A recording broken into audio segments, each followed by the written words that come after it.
Panay ang mura ng binatang si Nestor nang muling mapanood sa telebisyon ang balita tungkol sa mga nawawalang bata. Halos araw-araw na lang itong laman ng balita at hindi niya maiwasang mag-init ang ulo sa kawalan ng hustisya at aksyon ng mga otoridad. Langya, hanggang ngayon di pa rin matigil-tigil yung mga ganyang bogus. Wala pa rin mahuli-huli. Ayon sa ulat, nadiskubre ng mga otoridad ang isang abandonadong bodega sa kalapit na bayan kung saan natagpuan ang mga bakas ng dugo at ilang damit ng mga bata. Pinaghihinalaan na isang sindikato ang nasa likod ng mga pagkawala ng mga bata. Mga tao na halang ang mga bituka na kayang mangidnap ng bata para ibenta ang mga lamang loob sa black market. Mabigat ang loob ni Nestor habang pinapanood ang panibagong detalye ng krimen. May ilang nakaligtas na bata ang nagsabing dinala sila sa isang tagong lugar bago pa man sila itakas palabas ng bansa. Pero ang mas nagpainit ng ulo niya ay nang maalala ang narinig niya mula sa mga kapitbahay niya na may isang balita na di lang sindikato ang may gawa. Mga nilalang daw na mas nakakatakot ang sangkot dito. Balitang-balita sa kanila na mga aswang ang nandudukot ng mga bata at ginagawang alay o kaya naman ay hapunan. Isa pang nakakabahala para sa mga tao ay nang hindi na lang mga bata ang nawawala, kundi maging mga matatanda. Mas lalong tumindi ang emosyon ng binata habang dalang-dala siya sa pinapanood. Bigla siyang nakarinig ng malakas na sigaw mula sa labas. Sa gulat niya, halos malaglag siya sa kinauupuan. Nestor! Nestor, nandiyan ka ba? Napailing na lang siya at mabilis na tumayo upang tignan kung sino ang maingay sa labas. Pagbukas niya ng pinto ay tumambad sa kanya ang kapitbahay at kababata niyang si Marites. Naiirita siyang napabuntong hininga. Ano na naman ba yun, Marites? Napahawak pa sa dibdib ang dalaga at hingal na hingal. Halatang may bitbit na naman itong ibabalitang importante. Ngunit sa dami ng beses na nagpakalat ito ng kung ano-anong kwento sa barangay, hindi maiwasan ni Nestor na pagdudahan kung seryoso ba ang sinasabi nito o isa na namang walang basihang tsismis. Naku, Nestor! Narinig mo na ba yung balita? Doon sa kabilang bayan, may natagpuan doon na bodega kung saan kinakatay yung mga bata na nawawala. Ay nako, pinangunahan mo na naman ang balita. Pambihira ka talaga, oh. Hindi naman direktang sinabi na doon nga kinakatay ang mga bata. Ang sabi, may mga natagpuan lang daw na dugo. Ikaw talaga, oh. Bagay na bagay sa iyong pangalan mo, eh. Literal kang chismosa, eh. Aray ko naman, grabe ka naman sa akin. Ay, teka lang. Bakit alam mo? Natural, may TV kami. Kakapanood ko nga lang, eh. Nako, huwag ka masyadong umaasa sa bali-balita na yan. Mas maniwala ka sa kwento ng mga tao dito sa atin. Aba, kalat na kaya. Doon daw sa kabilang bayan, talagang aswang yung nangunguha. Sakay sila ng puting van. Talaga? Aba, sosyal naman pala yung mga aswang na yan, ano? May van na, may sarili pang bodega. Ayos din. Yan ka na naman eh. Namimiloso po ka na naman eh. Ikaw na nga ang binabalitaan dyan eh, ganyan ka pa. Eh kasi nga, alam ko na ang balitang yan eh. Hindi na bago yan. Alam mo, talagang sa panahon ngayon, talamak na ang krimen. Wala nang takot ang mga kriminal. Lagi na lang laman ng dyaryo. Social media at TV ang mga siraulo na yan. Sana nga mahuli na sila at mapuksa eh. Kawawa naman ang mga bata at taong nakikidnap nila. Kaya nga, tama ka. Ganun ba talaga kahirap ang buhay para gawin nila mga karumal-dumal na gawain yun? Biruin mo, papatay ka ng tao, bababuhin mo yung katawan, saka ibibenta ang laman loob. Aba, Diyos mio! Kung ginagawa man nila ito para makapagligtas ng ibang buhay, eh hindi pa rin tama, di ba? Tama ka dun. Ano kaya yung pakiramdam nila, no? Yung halimbawa, nakaligtas nga yung anak o kapamilya nila, pero napapanood nila sa balita yung ganyan. Di kaya sila nakokonsensya o nakakatulog pa kaya sila sa gabi? Nako, Huwag ka nang umasa. Walang konsensya ang mga yan, ano? Pero talaga bang sindikato lang ito? Iba kasi yung pinag-uusapan talaga ng mga tao eh. Na ano? Aswang na naman.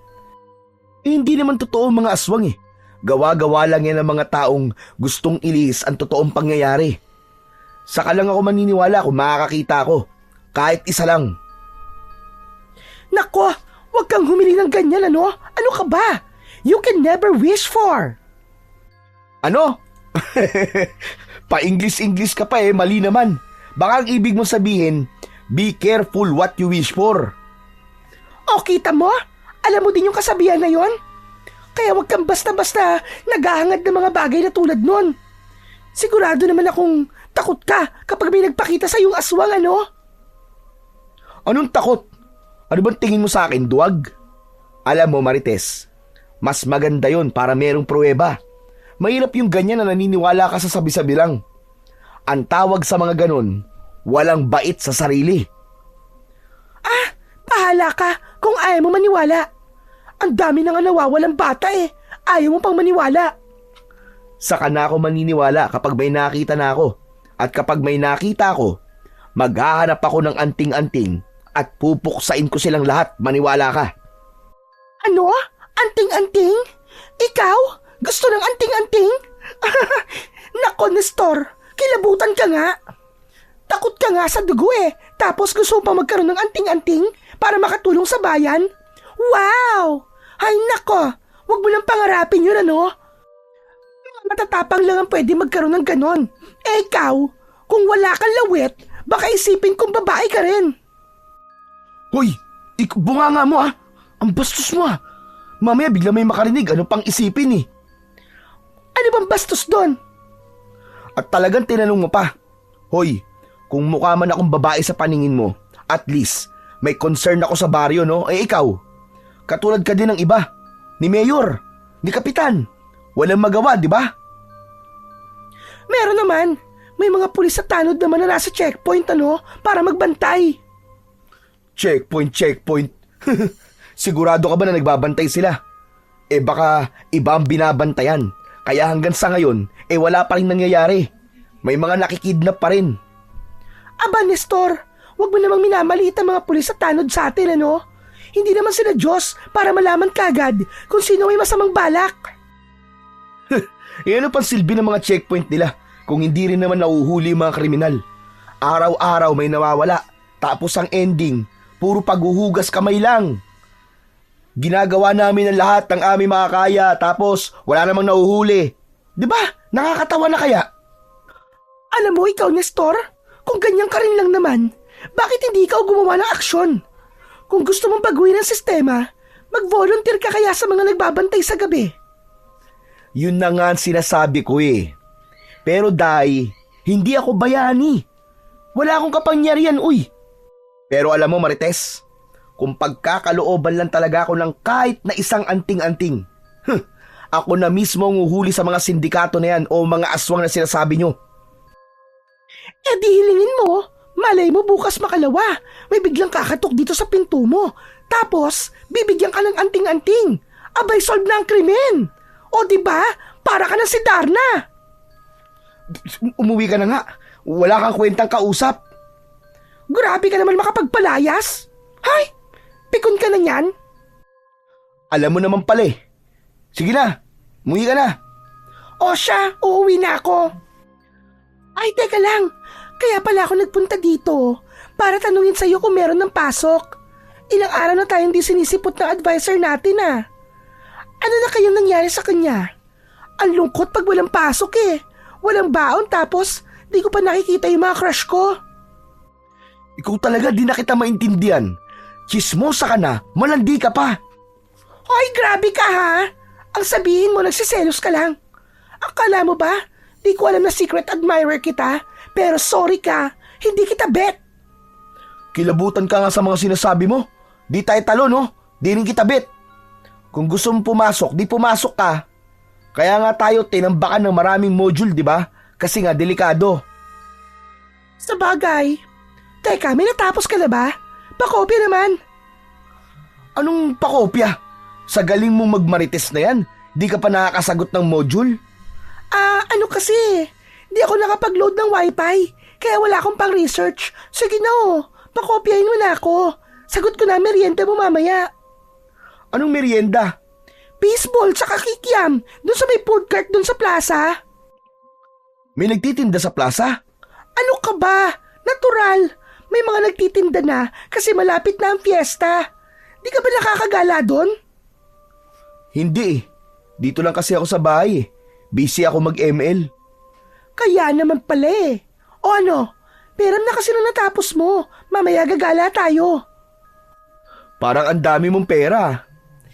Huwag ka ba ingay? Marami ako nakupit kay mama kanina Ay, ayoko nga. Pambihira. Galing pala sa nakawang ipanlilibre mo sa akin. Mamaya, sumakit pa ang tiyan ko yan Biro lang yon, ano ka ba? Nagtinda ako kanina ng kakanin, kaya may pera ako. Iniwan saglit ni Nestor ang kanyang kaibigan at nagmamadaling pumasok sa bahay upang kunin ang mga natapos na niyang module.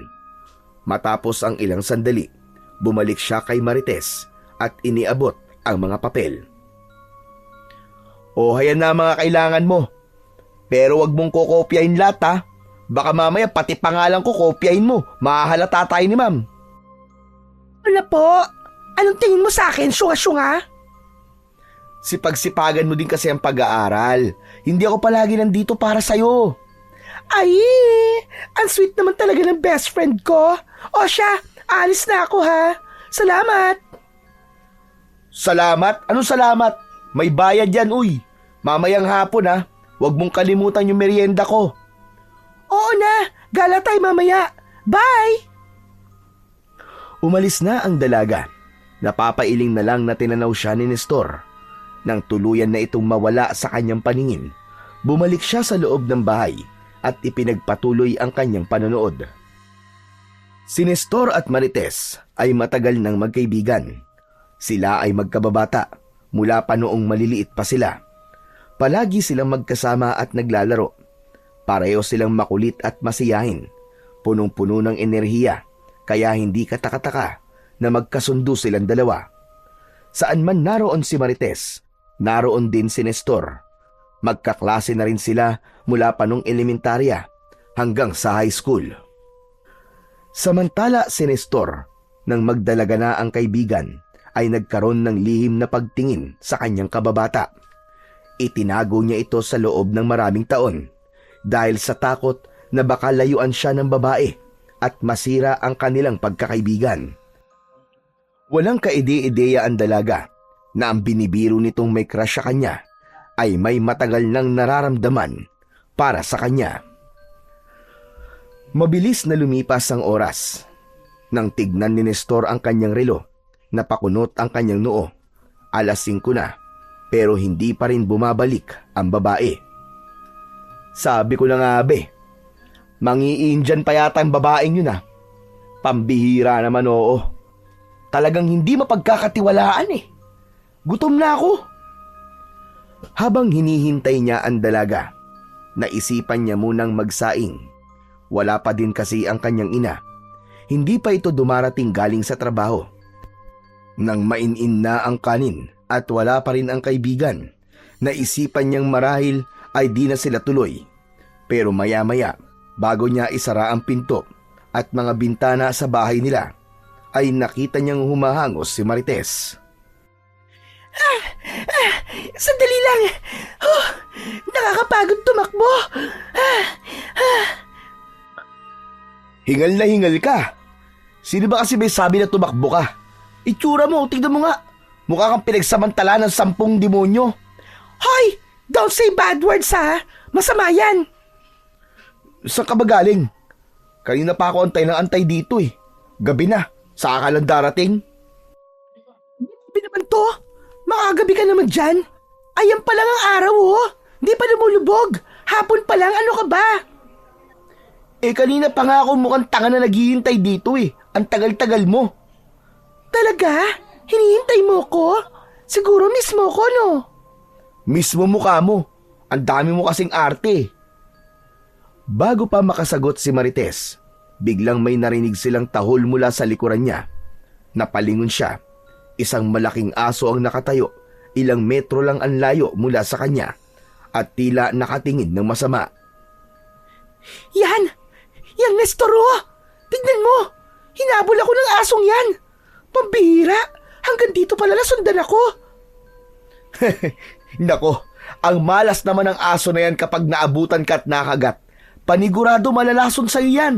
Hindi ka naliligo eh. Hoy, ang kapal naman ang mukha mo! Naliligo ko, no? Pero seryoso, pakiusap naman, oh. Sige na, pakibugaw naman yung aso na yan. Natatakot ako eh. Hindi umimik si Nestor. Bagkos ay tinitigan lang nito ang aso na nasa kanilang harapan. Nestor, ano ba? Wala ka ba lang gagawin? Tutunganga ka lang ba dyan? Tutulungan mo ba ako, ano? Tumingin ang binata sa takot na kaibigan. Saka ibinaling ang tingin sa malaking aso. Papalapit na ito ng papalapit sa kanila. Alam nilang hindi lang ito bastang isang asong gala. Malaki ito, matipuno, at tila sanay sa pangahabol. Matalim ito kung tumingin. Maya-maya, bigla itong umangil at tinahulan silang dalawa. Iniangat ng binata ang kanyang kamay at pumalakpak ng malakas. Sandaling kinuha niya ang atensyon ng aso. Shoo! Shoo, alis! Wag! Wag mong gulatin! At baka lalong magalit! Dumakot ng lupa si Nestor. Ibinato ito sa aso. Hangad niyang gulatin ito, pero hindi ito natinag. Sa halip, lalo pa nitong itinaas ang mga tenga at ipinagpatuloy ang pagkahol. Napakubli ang babae sa likod ng kaibigan. Namulot ng kahoy si Nestor, pero naghintay muna ng ilan sandali. Asong ulol yata yan eh! Naku po, Nestor! Anong gagawin natin? Dahan-dahang itinaas ng lalaki ang hawak niyang kahoy. Sinundan ito ng tingin ng aso. Malakas niya itong inihagis. Sa isang iglap, tumakbo ito palayo. Sinundan ang kahoy. Napahinga ng maluwag si Marites. Halos napaluhod sa sobrang pagod at kaba. Ay, akala ko talaga katapusan ko na. Kau naman, nerbiyoso ka naman masyado. Buti na lang at matalino ko. Matalino? Mukha mo. O ano, tara na, gala na tayo.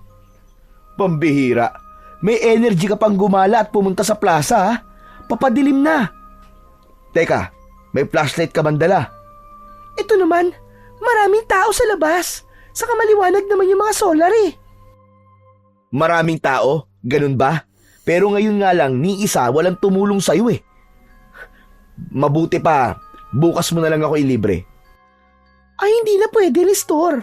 Talaga namang ganitong oras ako nagpunta kasi bala ko talaga na tumuloy sa perya. Sige na, huwag ka nang pabebe. Ako pa talaga ang pabebe ah. O siya, sige na nga, tara na. Dami mong pang sinasabi. Naglakad na silang dalawa, papunta sa plaza. Kahit medyo papadilim na, marami pa ring tao sa kalsada. Karamihan sa kanila ay mga kabataan din. Halatang walang pakialam sa mga balita tungkol sa mga nawawalang tao. Walang takot, basta lakad lang ng lakad, tawanan dito, kwentuhan doon. Sa bawat kanto, may mga tindahan pa ring bukas. May mga nagtitinda ng barbecue, Betamax at isaw. Ayos ah! Ang bango naman nun. Marites, dito mo na lang ako ilibre. Ay naku, wag dyan. Sabi nila marami daw yan eh. Sino naman may sabi? Naku, yan ka na naman ah. Chismis na naman yan, Marites eh. Basta, doon na lang tayo sa plaza. Marami ka mapagpipilian doon. Walang nagawa si Nestor, kundi ang sumunod na lang. Kahit pa takam na takam siya sa itsura at amoy ng umuusok na barbecue. Nang malapit na sila sa plaza, nakita nilang maliwanag na dito. Maingay na rin. May tugtog galing sa peryahan. Dinig din nila ang sigawan ng mga batang naglalaro. Umiikot din ang Ferris wheel at caterpillar.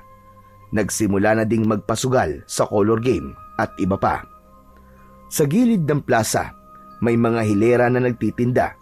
mga tiyangge ng damit, laruan at marami pang iba. Ayun! Doon tayo! Doon kay Manong Tolits! Masarap yung tinda niyang fishball at hotdog! Sigurado ka? Ano bang pinagkaiba nun sa lasa ng fishball ng ibang nagtitinda? Ano pa? Di yung sauce. Akala ko naman matalino ka.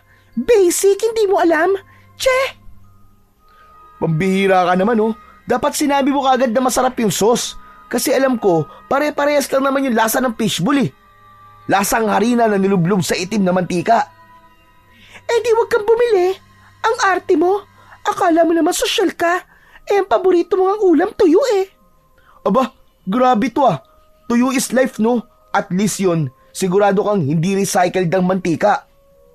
Kung ayaw mo, di wag. Di na kita ililibre. Dahil sa sinabing yun ni Marites, agad na kumuha ng disposable cup si Nestor at pinuno ito ng sari-sari, fishball, kwek-kwek at pritong isaw. Hoy! Ano ka ba? Ang dami naman yan. Isang subject lang yung pinahiram mo sa akin ah. Luging-lugi ako niyan ano? Hindi na sumagot pa ang binata. Sa halip, kumuha siya ng isang mainit na kwek-kwek at bigla itong sinubo kay Marites. Halos mapaigtad ang dalaga sa init ng pagkain. Hindi niya agad malunok kaya inikot-ikot lang niya ito sa loob ng bibig niya habang pumapaling-paling ang ulo. Halos maluwa siya habang pilit na pinapalamig ang kwek-kwek sa bibig niya. O ano? Daldal pa more! O ano? Tatahimik ka na ba? Kahit napaso ang dalaga, hindi na rin ito mapigilan ang matawa. Hudas ka talaga! Ang sakit nun! Grabe ka! Mainit kaya yung kwek-kwek!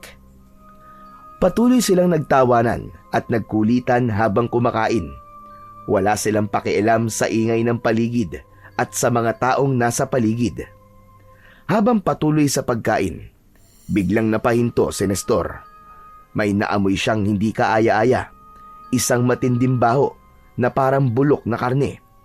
Napakunot ang noo niya at bahagyang tinakpan ng ilong gamit ang kamay. Napalunok siya ng hindi oras at napaubo pa dahil sa tindi ng amoy. Nilibot niya ang paningin sa paligid. Tinignan niya si Marites at ang tindero pero wala silang reaksyon. Mukhang wala din silang napapansin.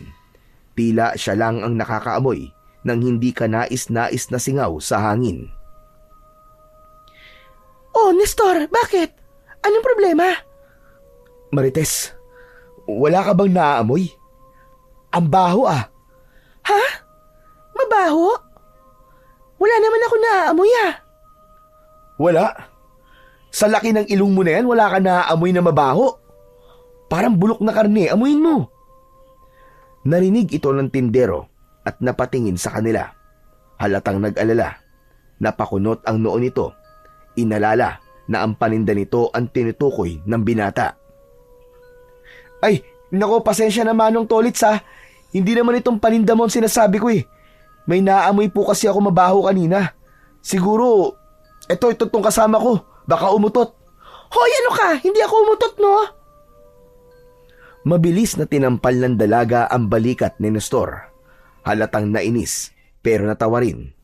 Ipinagpatuloy naman ng matandang tindero ang pag-aasikaso sa kanyang mga paninda at di na lang pinansin ang dalawa. Samantala, di pa rin mapakali ang binata. Palingon-lingon pa rin ito sa paligid. Tinignan niya ang mga taong naglalakad, pero wala naman siyang nakitang kakaiba. Hanggang sa may napansin siya, may nakaparadang puting van sa isang gilid, pero hindi niya ito binigyan ng pansin dahil madami din namang nakaparadang sasakyan malapit doon. Muli niyang sininghot ang hangin. Wala na yung mabahong naaamoy niya. Tara na! Magperya tayo sandali! Ha? Teka, wala akong dalang pera eh. Yun lang! Paano yan? Konti lang ang pera ko dito eh. Kung hahatian pa kita, wala na akong pantaya. Sandali lang, dito ka muna. Palalaguin ko lang tong pera sa color game. Pag nanalo ko, babalikan kita at bibigyan kita ng balato. Ox ba yun sa'yo? Ox ba yun, ox ba yun? Ayusin mo yung pananalita mo. Para kang di babae. Tomboy ka ba? Abalo ako ka. Siyempre hindi. Ganito lang talaga ako kasi komportable ako. Lalo na dahil ikaw ang kasama ko. O sige, dun muna ako ha. Kinilig si Nestor sa sinabing yun ng dalaga. Pero pinigilan niya ang sariling ipakita ito. Ayaw niyang ipahalata na may gusto siya kay Marites. Tumango na lang siya at hinayaan ng babae sa gusto nitong gawin. Samantala, pagkalipas ng ilang sandali, may napansin ang binata. Sa di kalayuan, may 7 lalaki na tila hindi taga roon. Palingalinga ang mga ito, parang may hinahanap o minamanmanan. Hindi tulad ng ibang tao na abala sa paglalaro at paglilibang. Tahimik lang ang mga ito, ni hindi nagkwekwentuhan at hindi interesado sa kung anong nangyayari sa paligid. Sa sandaling yon, bumundol ang kaba sa kanyang dibdib. Napalunok siya at bahagyang nakaramdam ng kakaibang takot. Isang lalaki ang saglit na tinapunan siya ng tingin. Agad siyang umiwas at kunwaring may hinahanap sa kanyang bulsa. Di niya alam kung bakit, pero parang may bumubulong sa kanya na mag-ingat siya. Tumayo siya at naglakad. Di niya alam kung saan siya pupunta. Basta ang mahalaga, gusto niyang umiwas. Pero di pa man siya nakakalayo, biglang may humawak sa kamay niya. Hep, hep, hep! Saan mo balak pumunta ha? Wala. Maglalakad-lakad lang. Bakit? Bawal ba? Muling nilingon ng binata ang mga lalaki. Pero wala na ang mga ito. Parang bula na naglaho. Muli siyang kinabahan na pagtanto niyang may hindi talaga magandang nangyayari. O ano? Nanalo ka na ba? Yun nga eh. Natalo ka agad. Kamalas ko yata ngayong gabi. Siguro may balat ka sa puwet ano? Oh, ano namang kinalaman nun sa pagsusugal mo, Aber? Eh kasi kapag wala ka, nananalo ako eh. Eh di sana kanina mo pa sinabi yan, umuwi na lang sana ako, tapos ako pang sisisihin mo sa pagkatalo mo. Uy, teka lang. Ba't ba ang bilis uminit ng ulo mo? Biro lang naman yun eh. Wala. Mabuti pa. Umuwi na lang tayo. Ha? Uuwi na tayo? Ang bilis naman. Eh di ba sabi mo, natalo na ang pera mo, ano pang gagawin natin dito? Mabuti pa umuwi na tayo at gawin na natin yung di pa natatapos na module. Hay nako, ang KJ naman talaga. Sige na nga, masusunod po kamahalan. Tara na, ewan ko sa'yo. Habang naglalakad, napansin ni Marites ang pagiging balisa ni Nestor. Hindi ito yung normal niyang kulit. Naramdaman niyang may malalim na iniisip ang binata. Oy, ano ba talagang problema mo? May nakain ka bang panis? Hindi sumagot si Nestor. Muli itong nagpalinga-linga sa paligid. Wala na talaga yung mga lalaki. Hinawakan niya ang isang kamay ni Marites at hinila ang kaibigan palayo sa perya. Takang-taka naman si Marites sa ikinikilos ni Nestor. Napansin niya ang takot na nasa mga mata nito. Noon lang niya nakita ang ganitong reaksyon ng kaibigan. Para bang naiinis ito na kinakabahan. Tahimik lang itong naglalakad. Hindi siya kinakausap, pero ramdam niya ang higpit ng pagkakahawak nito sa kanyang kamay. Habang naglalakad sila sa tahimik na kalsada pauwi, napapitlag si Marites nang makarinig ng isang malakas na angil ng aso. Nakita nila ang malaking itim na aso, nakatingin ng matalim sa kanila. Diyos ko po, ayan na naman yung aso, Nestor. Huminto ang lalaki. Agad siyang pinagpawisan. Hindi pa siya nakakabawi mula sa takot na dulot ng mga lalaking nakita niya kanina. Ngayon naman ay biglang nagpakita na naman ang aso sa kanila. Muli silang nakarinig ng angil. Tapos ay may mga kaluskos sa madilim at masukal na bahagi ng baryo. Mula sa dilim, may lumitaw pa uling isang aso. Hindi pa man sila nakakapagsalita, ay sinundan pa ulit ito hanggang sa maging 7 aso ang nasa harap nila. Napaatras si Marites Nanlaki ang kanyang mga mata sa takot. Ano to? Bakit tayo kinukuyog ng mga aso? Tignan mo, Nestor. Parang hindi sila karaniwang aso. Tignan mo. Bakit parang napakabangis ng itsura nila? Tapos nanlilisik pa ang mga mata nila. Huwag ka matakot. Pero, takbo, Marites! Nagulantang ang dalaga nang marinig ang malakas na sigaw ng kaibigan. Wala na siyang nagawa kundi ang tumakbo din. Halos di siya makahinga sa bilis ng kanilang pagtakbo. Sa kanilang likuran, naririnig nila ang mabibigat at mabibilis ding pagtakbo ng mga asong humahabol sa kanila. Diyos ko! Diyos ko! Nagtatatakbo sila, pero laking pagtataka naman ni Nestor na tila maski isang tao ay wala silang makita sa kalsada o sa mga kabahayan. Dahil sa takot at pagkalito, kung saan-saan na sila sumusuot. Hanggang sa natauhan si Nestor, hindi niya nakilala ang daang tinatahak nila. Sandali! Sandali lang, Marites! Wala na sila! Ano? Aba, oo nga no! Wala na yung mga aso na humahabol sa atin! Naligaw ba natin sila? Hindi. Mukhang tayo ang naligaw, Marites. Ano? Paano nangyari yun? Tignan mo ang paligid. Nasa paanan na tayo ng bundok. Gubat na yan sa tabi ng kalsada. Hala, bakit nandito tayo? Alam mo bang kwento sa akin ng lola ko na may mga engkanto dito? Pambihira naman to. Huwag kang manakot. Iwan kita dito eh. Patuloy silang naglakad, pabalik sana sa baryo.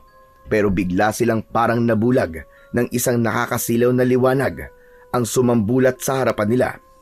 Pagkatapos, naramdaman ng dalawa ang biglang pag-ikot ng paligid. Nakasubsob pa ang dalaga sa lupa. Nang humupa ang liwanag, napansin nila na nasa loob na sila ng gubat. Ano to? Ito na nga ba at sinasabi ko eh. Mukhang pinaglalaruan na tayo ng mga engkanto. Ano bang engkantong pinagsasabi mo? Sinabi ng manahimik ka na muna dyan eh. Nag-iisip ako. Halika na nga. Mabuti pa maglakad-lakad na lang tayo at lumabas ng gubat na to. Baka mamaya, bumalik pa yung mga aso at lapain tayo eh. Nestor, natatakot na talaga ako. Patuloy silang sumuot sa mga makikitid na daan sa pagitan ng mga puno at matataas na damo. Ngunit ilang sandali ang nakalipas. Napahinto si Nestor. Napansin niyang pabalik-balik lang sila sa parehong lugar. Nagkatinginan ang dalawa. Kapwa hindi alam kung ano ang gagawin. Nanginginig na si Marites sa takot at pagod. Sa malayo, may naririnig silang mga kaluskos, pero alam nilang hindi yun aso. Huwag kang maingay, Marites. Tumango ang dalaga. May nakita silang tila ilaw na nanggagaling sa flashlight. Pero dahil alam na nilang tao ito, dahan-dahan nilang sinundan. Sino kayo? Ba't niyo ako sinusundan? Nagulat si Nestor. Hindi niya akalain na naramdaman na sila ng lalaki. Nang humarap ito sa kanila, ay kagad niyang nakilala ang matanda. Si Mang Tolits yun, ang tindero ng fishball sa plaza. Mang Tolits, ano pong ginagawa niyo dito sa gubat? Teka muna, namumukhaan kita. Kayo dapat ang tanungin ko. Anong ginagawa niyo dito sa liblib na bahagi ng baryo? Huwag niyo sabihin, nako, kayo talaga mga kabataan kayo. Masyado kayo mapupusok. Nako, Mang Tolits ha, huwag kayo mag-isip na masama sa amin. Di po kami ganon. Narinig nila ang marahang pagtawa ng matanda. Ngunit imbis na pangkaraniwang tawa na nagbibiro, may kakaibang bigat ito, parang may bide ng pananakot. Kung ganon, bakit kayo nandito? Naligaw po kami, Manong eh. May mga aso po kaming iniiwasan at tinakbuhan. Tapos, bigla po nagkaroon ng liwanag. Dinala po kami dito ng liwanag. Aso? Hinahabol kayo ng mga aso? Opo, mga malalaking aso at saka... Sigurado ba kayong aso lang ang mga yon? O baka hindi lang basta aso ang humahabol sa inyo? Mang Tolits, may alam po ba kayo sa nangyari sa amin? Wala akong kinalaman doon. Pero yung mga aso, nakita ko na rin sila. Malalaki sila at may mapupulang mga mata. Nestor, gusto ko nang umuwi. Hindi ganun kadali yun, Iha. Ano pong ibig niyo sabihin, Mang Tolits? Bumuntong hininga ang matanda bago lumapit sa dalawa. Sa malapitan, nakita nila ang malungkot nitong anyo. May mga nilalang dito sa gubat na hindi basta-basta nagpapadaan ng kahit na sino. At ngayong narito kayo, baka hindi kayo basta-basta makalabas. Naku, hindi po pwede yun. Magagalit po mga magulang ko. Alam pa naman po nilang kasama ko po si Nestor na umalis. Baka kung ano pong isipin nila. Aba, bakit parang ikaw pa ang nalugi? Ikaw naman kasi ang kulit-kulit mo eh. Sinabi ko naman sa'yo kanina na wag na tayong tumuloy eh. Mapilit ka eh. Teka, wag na kayo magsisiyan. Mga bata talaga, oo. Nandito na kayo eh. Wala na kayo magagawa. Ano gagawin natin? Napalingon ang tatlo. Muli silang nakarinig ng mga angil ng aso. Mukhang papalapit na ang mga ito sa kanilang kinaroroonan. Halos manlaki ang mata ng dalawa nang sa kanilang paglingon. Nakita nila sa hindi kalayuan ang 7 anino na unti-unting lumilitaw. Umaalingasaw din ang mabahong amoy. Napakunot ang noo ng binata dahil pamilyar sa kanya ang amoy na yon. Samantala, nang magpakita na ang mga aso sa kanila, huminto ang mga ito sa pagkilos. Di na rin umaangil. Nakatingin lang sa kanila ang mapupulan nilang mga mata. Ayun na naman sila, Nestor! Huwag kayong gagalaw mga bata. Huwag kayong tatakbo. Ha? Paano kung lapain nila tayo? Kailangan ko malaman kung ano ang kailangan nila. Biglang lumapit si Mang Tolits at humakbang sa harapan nila. Itinaas ang isang kamay.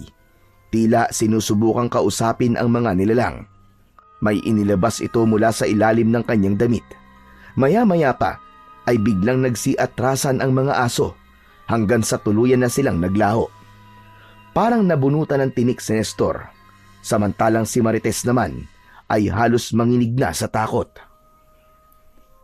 Napahinga ng malalim si Nestor habang si Marites ay halos hindi na makagalaw sa tindi ng takot. Mang Tolits, ano pong ginawa niyo? Hindi ito ang tamang oras para pag-usapan ang bagay na yan. Mabuti pa, ay doon na muna kayo tumuloy sa bahay ko. Malapit naman na tayo. Ho? Matutulog po kami sa bahay niyo? Wala namang problema sa akin yun, Iha. Pero, bukod po kasi sa pagkakakilala ko sa inyo bilang isang tindero ng fishball, wala na po akong alam tungkol sa inyo. Natatakot ka ba sa akin? May mapagpipilian po ba kami? Baka naman po, Mang Tolits, matulungan niyo na lang po kami na makauwi na lang o kaya naman po maski maihatid lang po sa labas ng gubat na to. Nakakatakot po kasi. Baka kasi mapikot ako ng kasama ko eh. Hoy! Ang kapal na mukha mo, ha? Kung gusto niyo talagang hindi na makauwi at mapabilang sa mga taong nawawala, pwede ko kayong ilabas sa gubat. Pero hahayaan ko na kayo doon kung sakali mang salakayin kayo ulit ng mga aswang. Aswang? Ibig sabihin, aswang po ba yung mga aso na yun? Imposible. Nakita niyo naman ang itsura nila, hindi ba? Mga dayo sila dito sa baryo. Mukhang may plano ditong mambiktima. Naku po, Diyos ko! Sinasabi ko na nga ba eh. May posibilidad na baka napadpad lang yung mga aswang na yun dito. O ano, Nestor? Hindi ka pa ba maniniwala dun sa sinasabi mong chinichismis ko?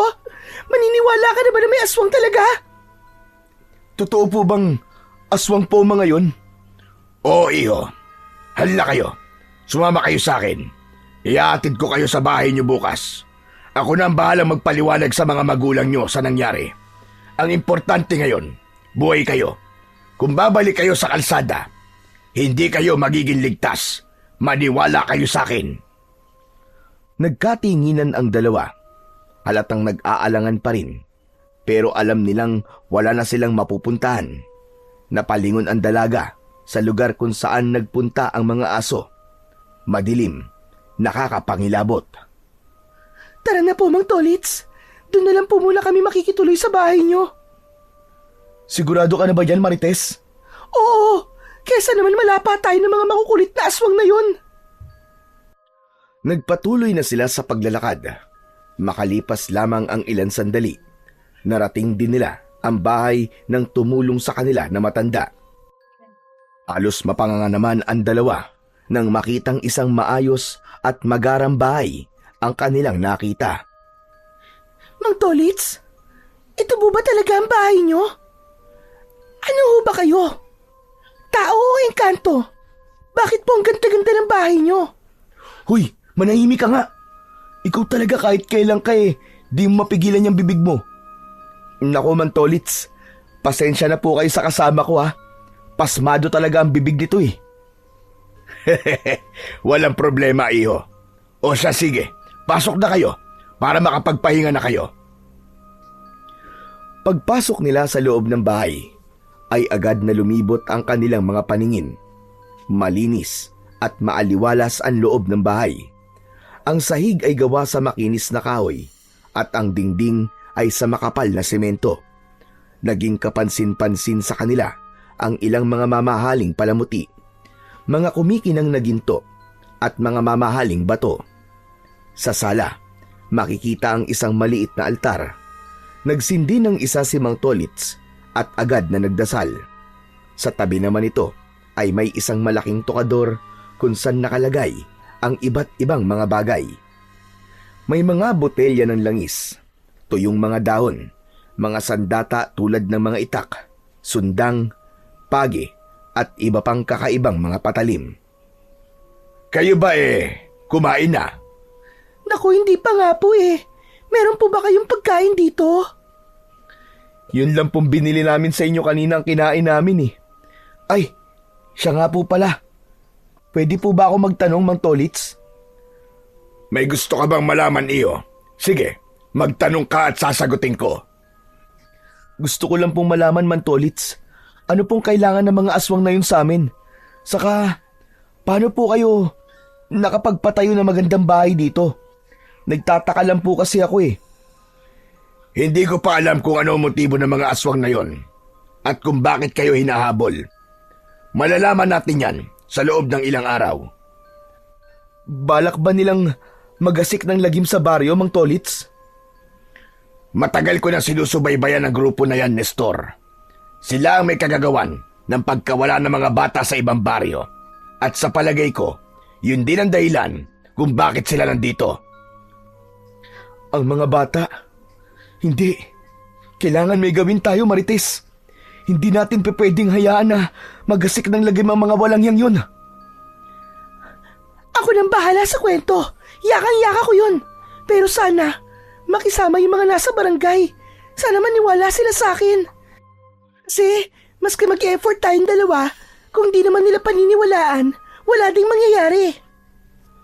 Totoo yan, Marites.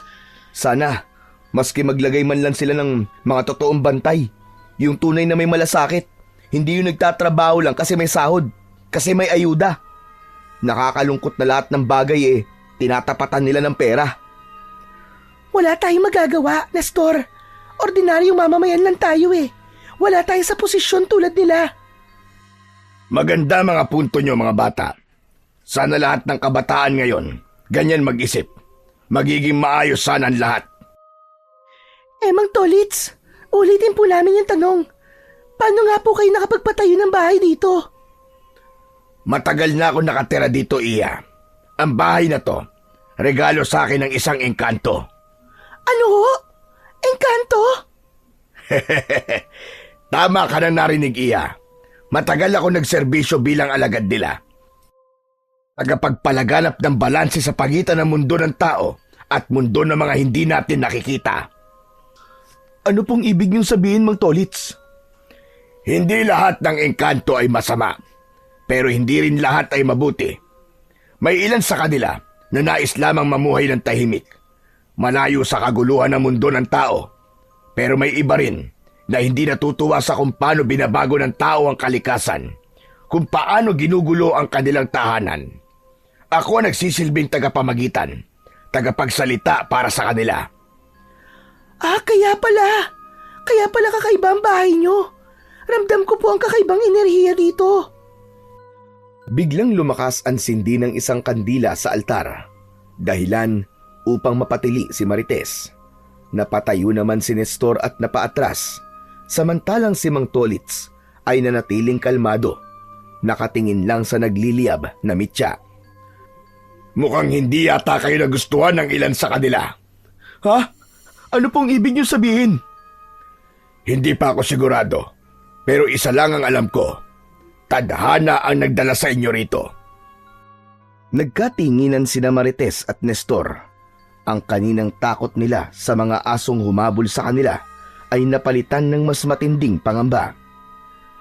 Ano po, Mang Tolits? Tadhana? Minsan, may mga bagay na nangyayari, hindi dahil aksidente lang. May dahilan kung bakit kayo napunta sa lugar na ito. Kung bakit naligaw kayo rito. At sigurado ako, hindi ito basta pagkakataon lang. Ha? Teka, Mang Tolits, wala yata akong maintindihan.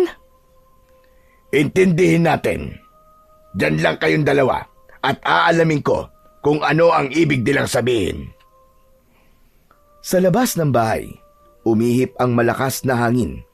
Kasabay nito, may narinig silang malakas na alulong. Tumayo si Mang Tolits at lumapit sa altar. Maya-maya, nagsasalita na ito at parang may kausap na hindi nila nakikita. Nestor, sabihin mo nga, ligtas ba talaga tayo dito? Shh! Yung bunganga mo, baka mamaya marinig ka niya. Huwag ka na nga munang magpaka-judgmental. Matuto ka rin magtiwala, maski paminsan-minsan lang. Pambihira tong babaeng to. Ang weird kasi. Tignan mo siya, oh. Nagsasalita mag-isa. Di kaya pinagtitripan lang tayo na matandang yan. Akala ko ba ikaw ang naniniwala sa mga ganitong kababalaghan, ha? Bakit ngayong nakikita mo na, ayaw mo pang paniwalaan? Ewan ko. Basta ang weird. Oh, tignan mo. Ang dami niyang ginto at mga bato. Sa palagay mo ba, kikitain niya yan sa pagtitinda lang niya? Sa palagay ko, ginagamit lang niyang pangbalat kayo yung pagtitinda niya para malaya siya makapagmasid sa paligid niya at di siya mapansin ng mga kaaway niya. Sa palagay mo, yun talaga ang dahilan? Oo, sa palagay ko. Yung 7 aswang ang target niya. Sana nga tama ka. Sana nga, totoong bayani ang taong yan. Huwag ka na mag-alala at huwag ka na rin masyadong mag-isip at baka maubusan ka na ng utak eh. Yung utak mo pa naman hindi sanay na nagagamit. Walang yaka. Utak ko na naman ang nakita mo. Pinapagaan ko lang ang sitwasyon natin. Ikaw naman kasi, huwag ka na nga masyadong mag-alala. Oo na. Ilang sandali pa ang nakalipas. Natapos na din ang matanda sa pakikipag-usap. Agad itong naglakad papalapit sa kanila. Nakapaskil sa bibig nito ang isang matamis na ngiti. Biglang nabuhayan ang dalaga nang makita yon. Pakiramdam niya ay may magandang balitang dala si Mang Tolits. Alam ko na kung bakit kayo napunta dito. Napunta po kami dito kasi naligaw po kami dahil sa mga aswang na umahabol sa amin. Hindi. Mali, iha. Nandito kayo kasi may gumabay sa inyo para dalihin kayo rito. Napakunot noo si Marites. Napatingin siya kay Nestor na halatang naguguluhan din. Ha? Ano pong ibig niyo sabihin? Hindi aksidente ang pagdating nyo dito. Matagal ko nang hinihintay ang araw na ito. Mang Tolits, hindi ko po maintindihan eh. Ano pong ibig niyo sabihin? Bakit hindi niyo pa po kami diretsuhin? Ang daming paligoy-ligoy eh. Mundo ng mga nilalang na hindi dapat gumagala sa kung saan-saan. Ang mga aswang na humabol sa inyo, hindi sila ordinaryong aswang. May isang nilalang na mas makapangyarihan ang nagpakawala sa kanila para hulihin kayo. Ha? Hulihin kami? Bakit naman? Sabi ng engkanto sa akin, Kayong dalawa ang magiging tagapagmana ko. Ho? Ano pong tagapagmana? Kayo na ang papalit sa trabaho ko. Magriretiro na ako mga bata. Ang sabi ng gabay, kayo ang nakatadhana bilang maging tagapamagitan at lalaban sa kampo ng kasamaan. Kayo ang magliligtas sa inyong baryo. Alam mo, mukhang tama nga si Marites. Mukhang pinagtitripan niyo ho kami. Hindi. Ang totoo niyan, matanda na ako. Di na ako kasing galing ng dati. Marami nang nagbago. Kaya nga hanggang sa pagmamasid na lang ako. Sinusukat ko ang kakayahan ng mga aswang na yon at ng leader nila. Kung kaya ko, magagawa ko ang tungkulin ko. Pero masyado silang malakas. Hindi ko sila kaya. Kung totoo man po yung sinasabi nyo, sa tingin nyo naman po kaya namin ni Marites. Nagpapatawa po ba kayo? Aba, mga estudyante lang po kami, mga bata lang kami. Ano naman po ang kaya namin gawin? Nakakatakot po mga aswang na yun. Imposibleng matalo namin sila. Imposibleng maging bayani kami ng baryo. Kaya nyo. Gagabayan kayo, mga anak. Dahan-dahang hinubad ng matanda ang suot niyang kwintas. Nakapalamuti rito ang isang piraso pero maliit na ulo ng bawang. Heto, kunin mo ito, Nestor. Po, aanin ko naman po itong bawang. Marami po kami sa bahay nito eh. Basta, kunin mo ito at ingatan mo. Hindi ito basta bawang lang, iyo. Mutya ito ng bawang. Ho? Mutya ng bawang? Anak nang, paano naman po naging mutya yan? Ang dami-dami sa nagtitinda ng mani niyan eh. Nung binata pa ako, sa bawang umiikot ang buhay ko. Pagsasaka ang trabaho ko. Araw-araw ako nasa bukid. Isang araw, habang naghuhukay ako, may nakuha akong kakaiba.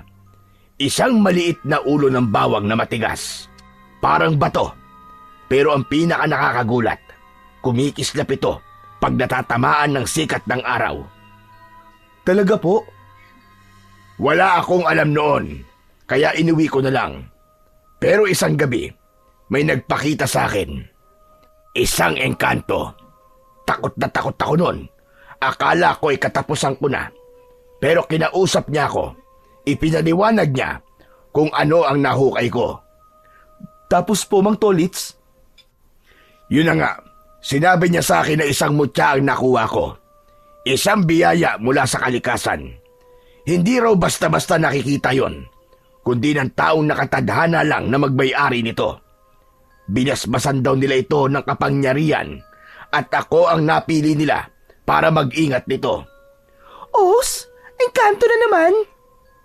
Bakit, Marites? Hindi ka ba naniniwala? Gusto mo ba siyang makita ngayon? Hala, hindi po Mang Tolits, no? Kayo naman, ang seryoso niyo naman po masyado. Yan, ang daldal mo kasi. Mang Tolits, ano naman pong kapangyarihan yan? Depende sa may hawak. Ang mutyang ito, hindi lang basta panangga sa kasamaan. Nagbibigay rin ito ng lakas at tapang sa tamang taong may-ari nito. Nako, mukhang mahihirapan po magtatago niyan ha. Ayoko po ng responsibilidad, Mang Tolits. Pasensya na po, pero hindi ko po matatanggap ang mutya na yan. Tama, hindi naman po kasi kami mandirigma eh. Nakakatakot yung mga aswang na yun. Hindi po yung kayang labanan ni Nestor. Duwag to eh. Hoy, anong duwag ang sinasabi mo? Teka lang, pakinggan niyo muna ako. Sige, kung hindi kayo mapipilit, pero tandaan nyo, hindi lang kayo basta naligaw dito. Maghihintay ako kung kailan kayo magiging handa. Alam ko, natatanggapin nyo rin ito. Lalo ka na, Nestor. Hindi mo matatanggihan ang nakatadhana para sa'yo. Sige po. Mabuti pa po eh. Uuwi na lang po kami ni Marites. Sige, kayong bahala. Sige na, maaari na kayo umuwi. Wala na akong nararamdamang presensya ng masamang nilalang. Makakauwi na kayo ng ligtas. Sasamahan kayo ng gabay. Pakisabi naman po sa engkanto na sinasabi nyo. Wag na wag po magpapakita muna sa amin ha. Walang problema, Iya. Sige po. Salamat po, Mang Tolits. Lumabas silang dalawa ng bahay. Ngunit pagkalabas nila, kapwa sila napatigil. Nanlaki ang kanilang mga mata sa kanilang nakita. Aba teka, umaga na? Ha? Paano nangyari yun? Sandali lang tayo sa loob, di ba? Pero biglang umaga na. Napalunok si Nestor. Napatingin ulit sila sa bahay ni Mang Tolits. Ngunit parang iba na ang itsura nito. Agad niyang kinalabit si Marites at sabay silang napalingon. Nanlaki ang mga mata nila nang makita ang nasa harapan nila. Hindi na yon ang malaki at magarang bahay na pinasukan nila kanina. Sa halip, isang maliit na kubo na sira-sira na. Halos giba na ang bubong at butas-butas na ang dingding. Ang kabuuan ng bahay ay mukhang matagal nang napabayaan. Nagkatinginan sila ni Marites. Parehong hindi alam kung anong ibig sabihin ng mga nangyari. Sa pagdating nila Nestor at Marites sa bahay ng binata, agad silang sinalubong ni Aling Bet. Umiiyak ito at agad na niyakap ang kanyang anak. Pambihira ka! Ano ka ba naman, Nestor? Saan ba kayo galing? 3 araw kayong nawala. Ano nangyari sa inyo? Napatingin si Nestor kay Marites. Parehas na hindi sila makapaniwala sa kanilang narinig mula kay Nanay Bet. Mas lalo silang nalito at di naunawaan kung ano ang totoong nangyayari. Pambihira kayo! Akala namin ay kabilang na kayo sa mga kabataan na nawawala. Mabuti naman at nakauwi kayo ng ligtas. Diyos ko, salamat! Nay, paano po nangyari yun? Isang gabi lang po kami nawala. Imposible po yung 3 araw na sinasabi nyo. Ano ba kayo? 3 araw nga kayo nawawala. Ang huling balita ko sa inyo ay nakita daw kayo sa peryahan. Tapos ayon, hindi na kayo mahanap. Ano po yung sinasabi nyong nawawalang mga kabataan? Ibig nyo sabihin, may mga nawawala na rin pong bata dito? Hay nako, mabuti pa doon na muna tayo sa loob ng bahay mag-usap. Nako, ikaw naman Marites, umuwi ka na sa inyo at sigurado nag-aalala na din ang nanay mo sa'yo. Ilang araw na yung pabalik-balik dito at umiiyak.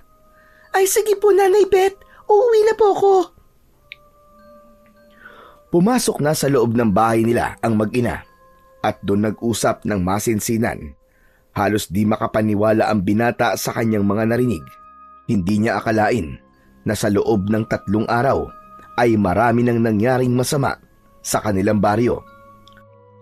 Naputol ang pag-uusap nilang dalawa nang biglang may kumatok sa kanila at ibinabalitang may natagpuan na namang bangkay ng bata sa may ilog. Wakwak ang tiyan at walang lamang loob. Napasinghap si Aling Bet. Nay, tignan natin! Wag na anak, mabuti pa huwag ka na munang lumabas ng bahay. Delikado na talaga sa labas.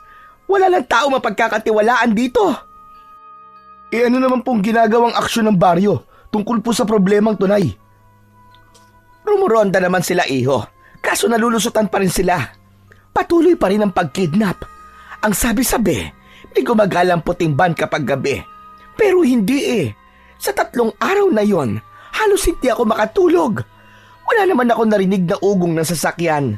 Iba ang naririnig ko kapag malalim na ang gabi. Ano pong naririnig nyo, Nay? Nakakarinig ako ng malalaking yabag, iho. Tapos, mga malalakas na kahol at alulong ng mga aso. Tapos minsan, nung umulan ng malakas, kinabukasan may mga nakita akong bakas ng malalaking paa na parang sa aso. Ano po? Aso? Tama ka, anak. Marami nagsasabi na bakas daw yun ng mga aswang. Aswang? Oo, anak. Pakiramdam ko hindi lang isa. Parang madami sila. Hindi ko lang magawang sumilip kasi natatakot ako Pero sa loob ng 3 araw, may pakiramdam ako na nagbabantay sila dito sa bahay. Hindi ko lang alam kung bakit. Hindi. Kung ganun, ay totoo nga ang sinasabi ni Mang Tolits sa amin. Ano ka mo? Tolits? At sino naman ang tinutukoy mo? Nay, nung pauwi po kasi kami ni Marites, may humabol po sa amin 7 mga dambuhalang aso. Tumakbo po kami, tapos napadpad po kami sa gubat. Si Mang Tolits po. Siya po ang tumulong sa amin. Paano kayo tinulungan ng tao na yon? Hindi ko na po alam kung totoong tao yun o engkanto eh. Anong ibig mo sabihin, anak? Basta Nay, ang dami po nangyari. Nalilito po ako eh. Hindi ko po maintindihan. Ay nako, mukhang pagod ka na. Ang mabuti pa ay magpahinga ka na muna. Sigurado ako madami kayong pinagdaanan ni Marites. Lalabas na muna ako ha. Makikibalita lamang ako sa labas. Sige po, Nay. Pagkalabas ni Aling Bet, tumayo si Nestor at dahan-dahang sinundan ang kanyang ina. Nagkakagulo ang mga tao sa may ilog. Ang ilan ay nag-iiyakan. May ilan na nakatakip ang bibig.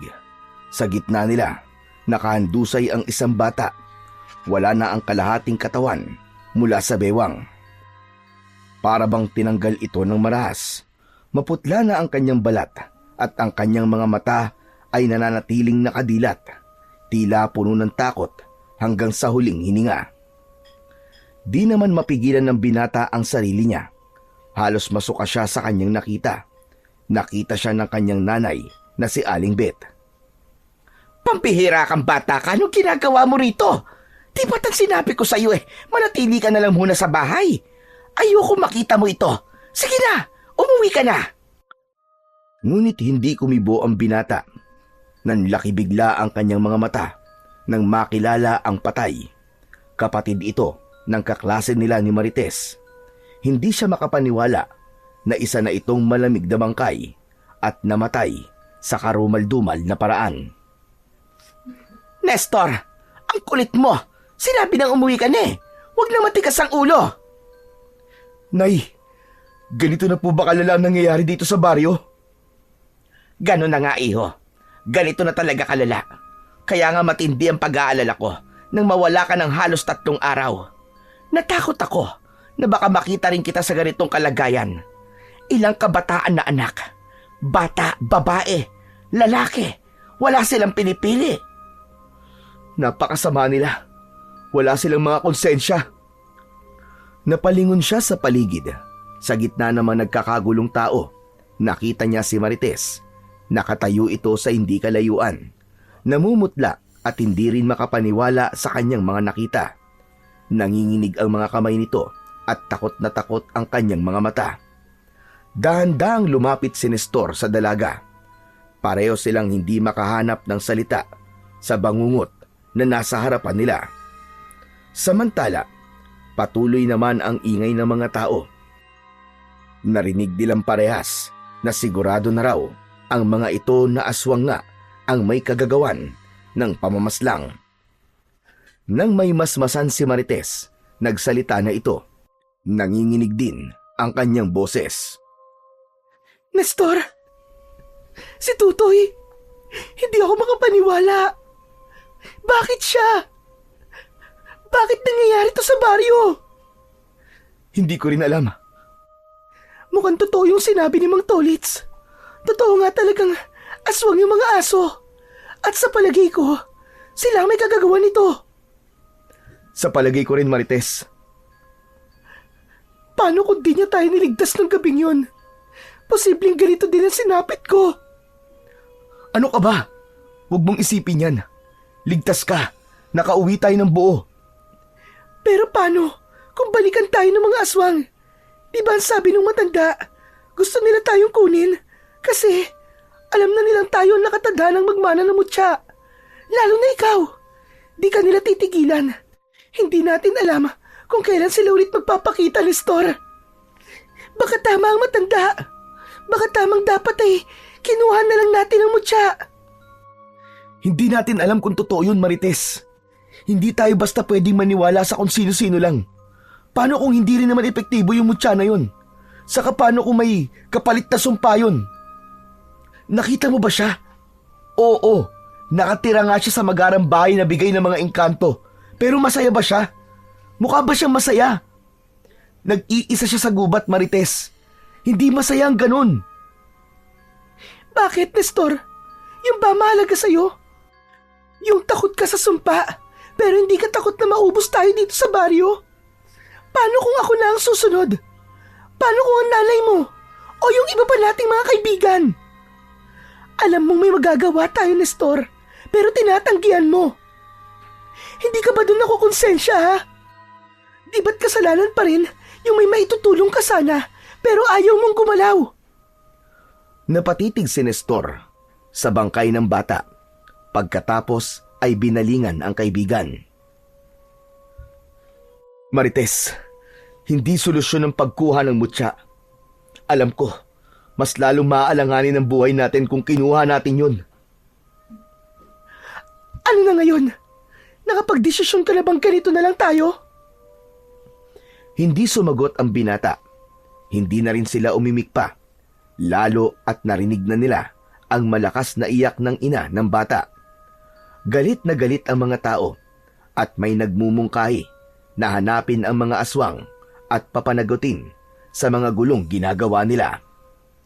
Ilang sandali pa ay hinila na siya ni Aling Bet at umuwi na sila sa kanilang bahay. Kinagabihan, nakahiga sa kama ang binata. Nakatulala ito sa kisame. Paulit-ulit na bumabalik sa isip niya ang imahe ng bangkay ng bata. Ilang beses niyang ipinikit ang kanyang mga mata at inaalis sa kanyang isip ang kanyang nakita. Ngunit sa tuwing ipipikit niya ang mga ito, mas lalo lang na bumabalik. Mula sa kabilang silid, narinig niya ang mahinang pag-ubo ng kanyang ina. Alam niyang gising pa rin ito. Napabalikwas siya ng bangon nang mapansin na parang may mga naglalakad sa labas ng kanilang bahay. Tumayo siya at bumaba ng kanyang kama. Dahan-dahan siyang sumilip sa bintana. Habang nakasilip si Nestor sa bintana, nakita niyang dahan-dahang lumalapit ang dambuhalang aso. Ang laway nito ay tumutulo mula sa malalaking pangil at ang pulang-pulang mga mata nito ay nanlilisik na nakatitig sa kanilang bahay. Biglang tumigil ito sa gitna ng bakuran. Umangat ang ilong nito at tila inaamoy ang buong paligid. Isang nakakakilabot na alulong ang biglang pumunit sa katahimikan ng gabi. Napaatras si Nestor mula sa bintana. Huminga ng malalim at pilit pinakalma ang kanyang sarili. Pero hindi pa doon natapos ang panggagambala ng aswang. Maya-maya pa, nagsimula itong umikot sa bahay nila. Mabibigat ang mga padyak nito. Tapos ay bigla na lang may kumakalmot sa kanilang dingding. Parang sinusubukang wasakin ang dingding. Kasabay nito ay ang nakakatakot na ungol. Anak, huwag kang maingay. Nandiyan na naman sila. Huwag kang lalabas ng bahay, ha? Hindi na sumagot pa ang binata. Napatigil siya nang marinig ang tunog ng kaluskos sa kanilang bubong. Mabilis niyang sinilip muli ang mga ito sa bintana. Isang pares ng nagliliwanag na mata ang agad na bumungad sa kanya. Nakatayo ito sa harap ng bintana. Agad siyang napasigaw ng malakas. Nay! Nay, may aswang! May aswang! Pumasok si Aling Bet sa kwarto ng anak. May hawak itong itak sa kanyang kamay. Huwag kang matakot, Nestor. Aalis din ang mga yan mamaya. Basta tuwag ka lang masyadong maingay. Anong gagawin natin? Basta huminahon ka lang. Akong bahala sa'yo, anak. Kung nandito lang sana ang tatay mo. Sana hindi natin nararanasan ang ganito. Ang tatay? Bakit ano po ba ang tatay? Ang tatay mo ay isang antingero nung araw. Kaso bigla na lang siyang nawala. Hindi ko na makita. Hindi ko na alam kung ano nangyari sa kanya. Isa pong antingero ang tatay? Tama ka, anak. Pumapatay siya ng mga aswang noon. Siya yung tipo ng tao na hindi natatakot kahit nasa panganib. Katulad ni Mang Tolits. Nay, kinakatakutan din siya ng mga aswang nakita ko. Nang lapitan siya ng mga aswang, tumakbo mga yon. Baka matulungan niya tayo. Sige, iho. Subukan mo lumapit sa kanya at tumingi ng tulong. Kasi mukhang hindi talaga titigil ang mga aswang na ito. Ilang gabi na akong puyat. Pang-apat na gabi na ngayon. At hindi ko alam kung may plano pa ba silang tumigil. Hayaan niyo po. Susubukan ko po siyang hanapin bukas. Ikaw ang bahala, anak. Basta't mag-iingat ka lamang. Muli nilang narinig ang sunod-sunod na alulong ng mga aso. Maya-maya pa ay may nakita siyang parang malakas na ilaw sa labas ng kanilang bahay. Sisilipin niya sana yon, pero pinipigilan siya ng kanyang nanay. Siya man ay nag-aalangan din dahil baka naroon pa rin sa labas ng bintana ang aswang at nag-aabang. Tumahimik silang parehas, pero kasunod nun ay natigilan si Nestor nang makarinig ng isang pamilyar na tinig. Umalingaw-ngaw ang malakas na sigaw ng isang babae. Nay! Si Marites yun! Nanlaki ang mga mata ni Aling Bet nang mapagtanto ang naging reaksyon ng binata. Natakot siya sa gustong gawin ng anak. Wag anak! Nakikiusap ako! Huwag mong gawin kung ano nasa isip mo! Nay! Hindi ko po pwedeng pabayaan si Marites! Kailangan ko siyang tulungan! Hindi mo sila kaya anak! Baka mapatay ka nila! Ayoko mangyari yon! Nakikiusap ako anak! Huwag na! Huwag kang lalabas! Hindi Nay! Paano naman po si Marites? Nay, masasaktan po ako kapag may masamang nangyari sa kaibigan ko. Kasunod ng malakas na sigaw ni Marites, ay narinig nilang may mga sumisigaw na tao at tunog ng nagtatakbuhan. Anak, sigurado kong yung mga tanod na yon, malamang ay sinusundan na nila si Marites. Hayaan mo na lang silang umayos nito anak. Huwag ikaw. Agad na sumilip sa bintana si Nestor at nakita niya ang ilang kalalakihan na tumatakbo. May mga bitbit ang mga ito na iba't ibang sandata, panlaban sa mga aswang. Maya-maya pa, ang kapaligiran ay biglang tumahimik. Wala na ang mga kaluskos sa kanilang bahay. Wala na din ang mga alulong, ang mga kaskas sa dingding at kalabog sa bubong. Nay, wala na. Wala na sila. Bumalik ka na sa kwarto mo at makikibalita na lang tayo bukas. Sige po. Subalit nang makabalik sa kwarto si Nestor, mas lalo siyang hindi mapakali. Inalipin siya ng kaba at ng pag-aalala para sa kanyang kaibigan. Muling bumalik sa isip niya ang itsura ng bata. Hindi ko pwedeng pabayaan si Marites. Agad siyang nakiramdam sa paligid. Pinapakinggan kung tulog na ang nanay niya o hindi pa. Nang masigurado niyang tahimik na sa kabilang silid, patingkayad siyang naglakad at tinungo ang kusina. Kinuha niya ang itak at dahan-dahang binuksan ang pinto.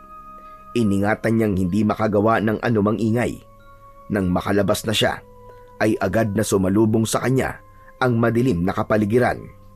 Ngunit bago pa siya muling umatras, naalala niya ang sinabi nito sa kanya na kung may magagawa, bakit hindi gawin? Bahala na. Ayokong habang buhay akong makukonsensya kung wala akong gagawin. Diyos ko, gabayan niyo po ako. Iligtas niyo rin po ang kaibigan ko. Naglakad siya palayo sa kanilang bahay. Naging mapagmasid siya sa paligid at alerto dahil alam niyang anumang oras, maaari din siyang atakihin ng mga aswang. Palingon-lingon siya at nang masiguradong walang anumang presensya ng aswang sa paligid, ay dumiretso na siya sa paglalakad. Sinundan ang direksyon kung saan niya nakitang patungo ang mga lalaki. Pero maya-maya pa, muntika na siyang mapasigaw nang maramdamang may kamay na humila sa kanya. Muntik niya nang mataga ito. Mabuti na lang at agad itong nagsalita. Sandali lang. Hindi ako kalaban, Nestor. Ay, Mang Tolits, kayo lang pala. Kinabahan ako sa inyo ha. Ano bang ginagawa niyo dito? Kanina pa ako nakasunod sa iyo, iho. Alam ko nangyayari. Alam niyo na po pala nangyayari. Pero bakit hindi niyo man lang po tinulungan ng kaibigan ko? Sinabi ko na sa iyo, may nakita ng bagong tagapagmana ang mutya at ikaw yon. Alam mo bang dahil doon ay wala na ang kapangyarihan ng mutya sa akin? Ha? Wala nang kapangyarihan? Meron, pero mahina na ako. Hindi ko nakakayanin, iho. Ikaw ang pinili ng mga engkanto na bagong may-ari nito. Kaya kung gusto mo mailigtas ang kaibigan mo, tanggapin mo na ang mutya. Pero Man Tolits, bakit ako? Hindi ko naman hinihingi yan eh. Tulad mo, hindi ko rin hiningi ang bagay na ito. Dati hindi ko rin maintindihan at may mga bagay din akong naisasakripisyo dahil sa mutya na ito. Pero kailangan may gawin ka. Buhay mo at buhay ng mga kababaryo natin ang nakasalalay dito. Kailangan mo matutunan kung paano gamitin ang kapangyarihan ito na ipinagkaloob sa'yo. Kung tatanggapin ko yan, paano? Paano ko matututunan, Mantolits? Magtiwala ka lamang sa sarili mo. May gagabay sa'yo, iho. Maniwala ka lang. Pero hindi ko nga kaya. Wala akong lakas para lumaban sa mga aswang. Duwag ako, duwag! Duwag ako, Mantolits! Kung totoong duwag ka, pues mas kailangan mo itong tanggapin. Nakatuon na mga mata ng aswang sa'yo ngayon at hindi sila titigil hanggat hindi mo tinatanggap ang mutya. Alam na nila tungkol dito. Alam na nila na ikaw ang tagapagmana. Kaya bago mo pa tanggapin, pipilitin nilang patayin ka at ang mga mahal mo sa buhay. Kaya magdesisyon ka na. Ngayon na, Nestor! Pambihira naman buhay to! Sige po! Sinasabi ko na nga ba't papayag ka din? Salamat, Nestor. Heto, tanggapin mo ng buong buo ang mutya ng bawang at itong aking kampilan. Pinagmasdan ni Nestor ang kampilan habang kinukuha ito sa matanda. Ang kampilan ay isang uri ng mahabang espada na magkabilaan ng talim at bahagyang lumalapad patungo sa dulo. At may biyak o hati rin ito sa dulo na siyang nagbibigay ng matinding pinsala sa kalaban. Sinabi ng matanda na kilala ang sandata bilang gamit sa pamumugot nung panahon pa ng mga gera. Sa inyo po ito? Makalumang gamit po ito ah. Paano po kayo nagkaroon ng ganito? Mahilig ako mangolekta ng mga ganyan, Nestor. Oo nga pala. Nakita ko po sa tokador nyo. Yan ang ibinigay ko sa'yo kasi yan ang pinaka-espesyal na gamit ko. Baka hindi mo na itatanong. Minana ko pa yan sa mga ninuno ko na nabuhay nung panahon pa ng mga Espanyol. Hindi po ako makapaniwalang hanggang ngayon ay nagagamit pa rin ng ganitong uri ng sandata. Aba, parang sa libro ko lang po nakita yan eh. Ang astig naman po, Mantolits. Mag-iingat ka, iho. Hindi madali ang landas sa tatahakin mo. Pero isa lang ang masasabi ko. Palagi kang makikinig sa sinasabi ng puso mo. Muling narinig ni Nestor ang isang malakas na alulong mula sa malayo. Napatingin siya sa direksyong yon, ngunit nang muli niyang tignan ang matandang kausap, ay wala na ito sa kanyang harap. Naglahong ito na parang bula. Napakamot na lang ng ulo ang binata. Hindi siya makapaniwalang iiwan lang siya bigla ng lalaki. Nang isuot niya ang kwintas na may mutya ng bawang, agad niyang naramdaman ang biglang pagpasok ng isang malakas na enerhiya sa kanyang katawan. Para siyang nakuryente. Bagya siyang nanginig. Napasinghap siya at nang matapos ang ganong pakiramdam, dumaloy sa kanyang balat ang banayad na init sa kanyang dibdib. Nakaramdam siya ng kakaiba. Aba, ayos to ah! Parang lumakas nga ako! Inunat niya ang kanyang mga braso sa ere at ipinilig ang kanyang ulo. Maya-maya, may narinig siyang ingay mula sa mahihinang kaluskos hanggang sa mga huni ng kuliglig. Tumalas ang kanyang pakiramdam, maging ang kanyang pangamoy at paningin. Hindi niya maipaliwanag ang kanyang nararamdaman. May narinig siyang tinig mula sa kung saan. Hinanap niya ito at nakita niyang nakakubli sa likod ng isang puno. Nakatayo lang ito ng tuwid. Nang pagmasdan niyang mabuti, napagtanto niyang hindi ito tao. Napalunok si Nestor. Nagtayuan ang balahibo niya habang pinagmamasdan ang nilalang sa likod ng puno. Ito ay matangkad, payat at maitim ang balat. May sinasabi ito sa kanya. Hindi gumagalaw ang bibig nito, ngunit malinaw niyang naririnig ang tinig sa kanyang isipan. Isang malamig at mababang boses na tila dumidiretso sa kanyang utak. Binabati siya ng nilalang na yon at sinasabing siya ang gabay at tutulong sa kanya sa paggamit ng mutya. Doon naisip ni Nestor na marahil ito ang engkanto na sinasabi sa kanya ni Mang Tolits. Nagpatuloy siya sa paglalakad. Sinundan niya ang matapang na amoy na nagmumula sa aswang. Ang matapang na amoy na parang nabubulok na laman. Sa lupa ay nakita niya ang malalaking bakas na naiwan. Mga yapak ng dambuhalang mga aso. Sinundan niya ang mga yon hanggang sa marating niya ang hangganan ng kanilang barangay. Isang madilim at masukal na bahagi na bihirang puntahan ng mga tao.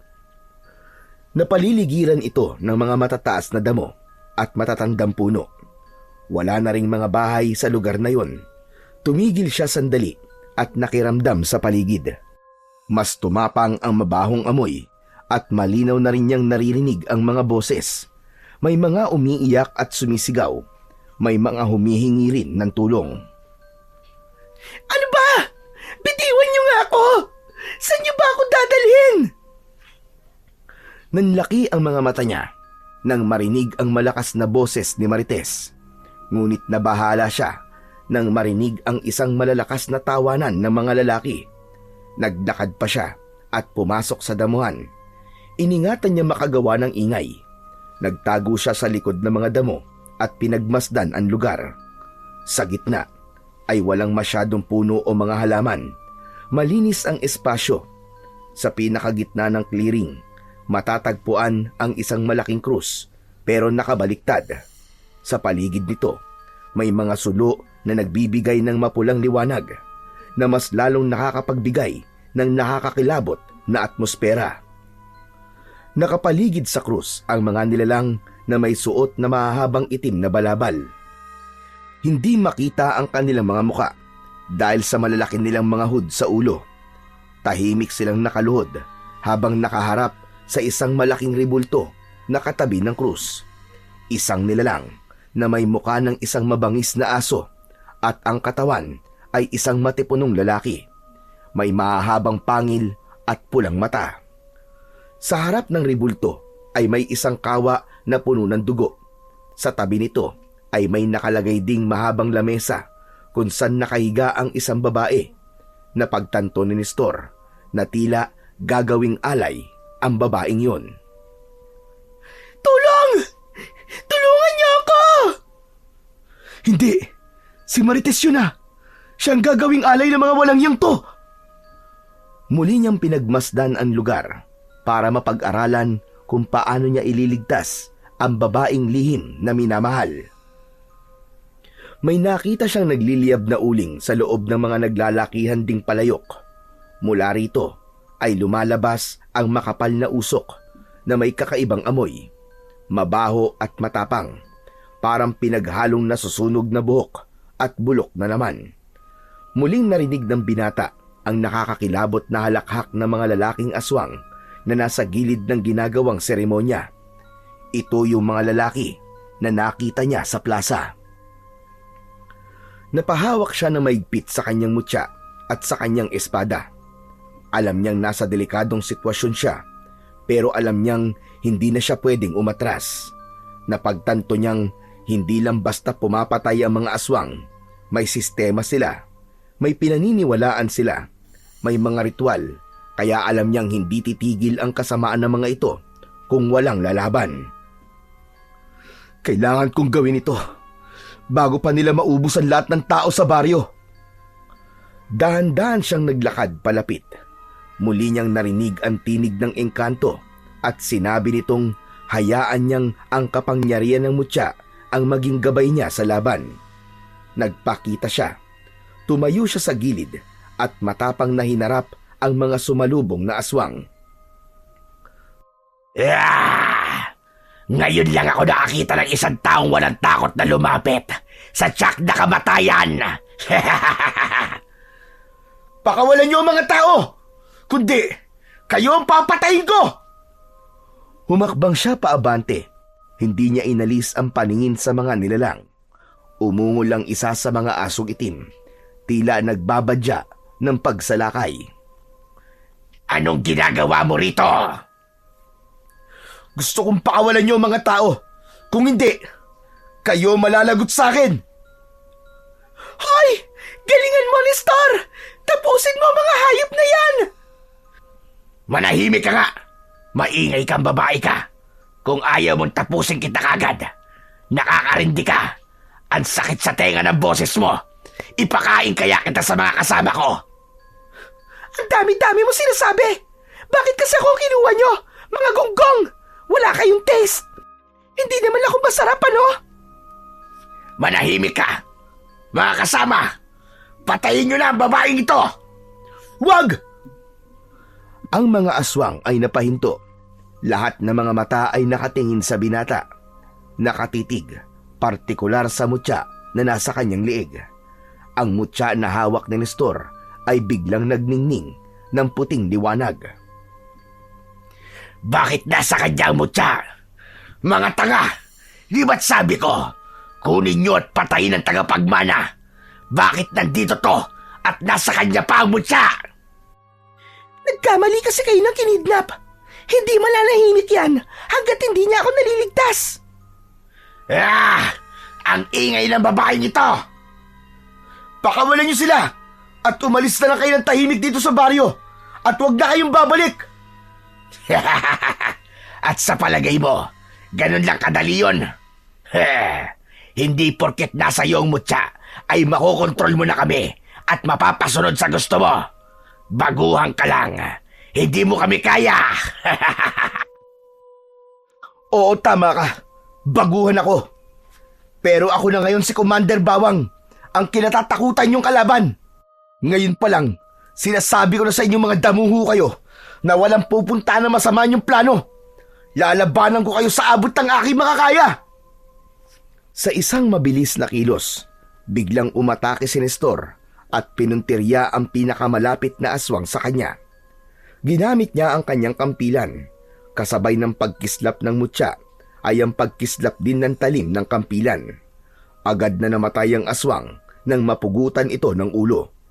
Dahil doon, agad na gumanti ang ibang kasama nito. Napakabilis ng kanilang paggalaw. Napaatras ang binata, sapat lang upang maiwasan ang matatalim na mga kuko na muntik nang sumugat sa kanya. Mabilis niyang iwinasiwas ang kampilan. At bago pa makaporma ulit ang halimaw, natamaan na ito sa balikat. Agad itong napasigaw sa labis na sakit. Ang parte ng tinamaan ay bahagyang umusok, parang unti-unting nasusunog. Ang galing mo! Sige na! Tapusin mo na silang lahat!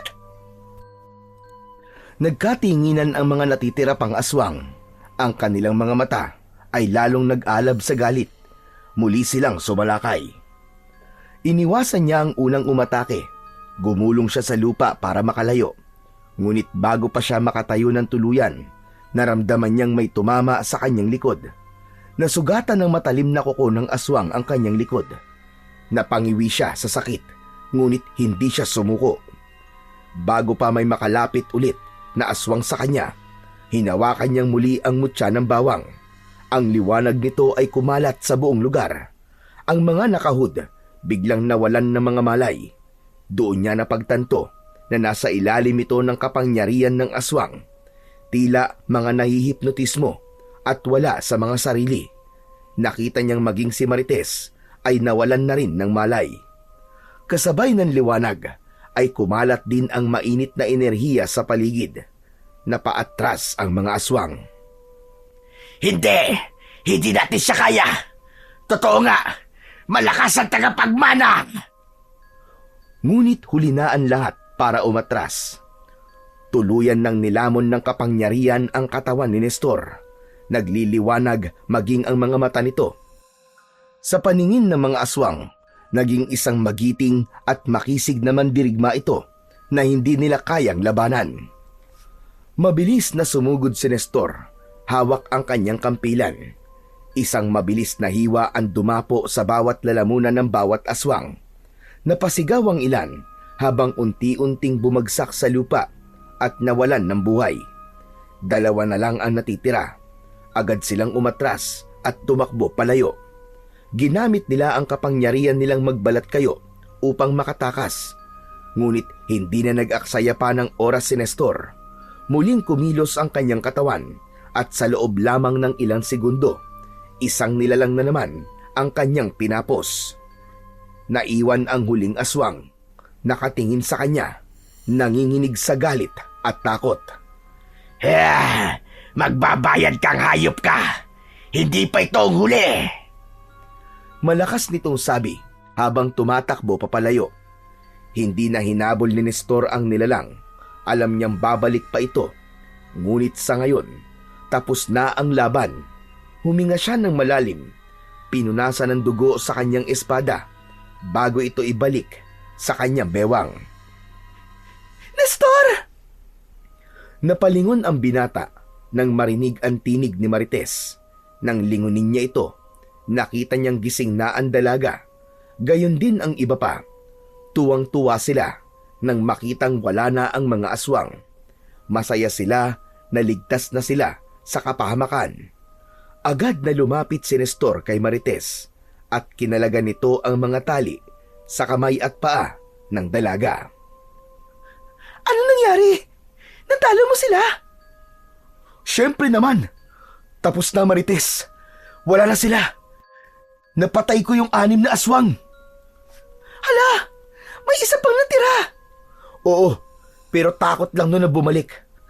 Teka, ayos ka lang ba? Alam mo bang natakot ako ng sobra nung marinig ko ang boses mo na humihingi ng tulong? Napatitig ang dalaga kay Nestor. Hindi na siya nagsalita. Pilit niyang pinipigilan ang namumuong luha sa kanyang mga mata. Nakita niya ang pagod sa binata at matinding pag-aalala.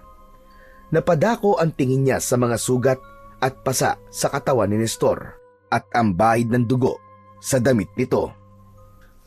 Ba't naman ganyan ka makatingin? Nestor, maraming salamat ha. Kung hindi mo ako sinundan, baka pinagpipiestahan na ako ng mga bugok na yon. Marites, alam mo naman na hindi kita hayaang mapahamak eh. Importante ka kasi sa akin. Muling napatitig si Marites sa kanya. Naramdaman niya ang sinseridad sa sinabing yun ng binata. Alam niyang hindi ito nagbibiro ng oras na yon. Dahan-dahang niyakap siya ni Nestor. Nagtagal ang yakap nila ng ilang sandali bago bumitiw si Nestor. O teka, tama na yan ha. Baka mamaya masanay ako. Bakit? Ayaw mo ba? Sabi ko na eh. Gusto mo ako eh. Oh, wag mo nang i-deny. Sinabi mo na. Aminin mo na sa akin ng malinaw. Tama ba ako? May care ka sa akin kasi gusto mo ko? Hindi naman kita gusto, no? Pero mahal kita. Matagal na. Napanganga si Marites.